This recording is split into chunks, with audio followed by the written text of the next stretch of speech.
আজি হল পবিত্ৰ ঈদ আৰু আমাৰ ফালৰ পৰা সকলোকে ঈদ মুবাৰক। ঈদ অকল নতুন কাপোৰ আৰু মিঠাইৰ দ্বাৰা নহয়, এইটো এনেকুৱা এটা ফিলিং যিয়ে মনটো চুই যায়। হেল্ল' এভৰিৱান, মই মৌচুমী আৰু আপোনালোকে চাই আছে মৌচুমী মিনি ব্লগ। ৰাতিপুৱা উঠিয়ে গা পা ধুই ফজৰৰ নামাজ আদায় কৰি লাগি গলো কিবা এটা মিঠা বনাবলৈ, বিকজ ঈদৰ নামাজত যোৱাৰ আগতে কিবা এটা মিঠা খাই যাব লাগে। চ' আমি বনালো পায়স আৰু চেৱাই। আনফালে চাওক, আব্বা টাইম টেবুলত পুৰা পাক্কা।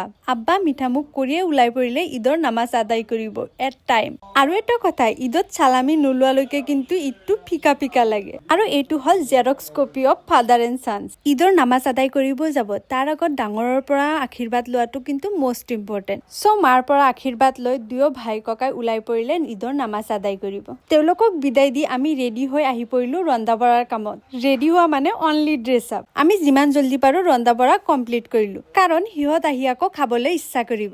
ৰন্ধা বঢ়া কমপ্লিট কৰি মই অলপ ভালকে ৰেডি হবলৈ আহিলো।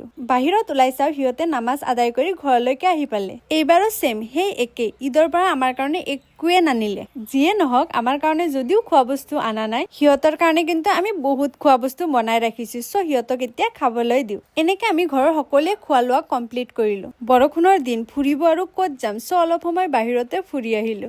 লাষ্টলি ভিডিঅ'টো কেনে পালে নিশ্চয় কমেন্ট কৰি জনাব নাপাহৰিব। Bye bye.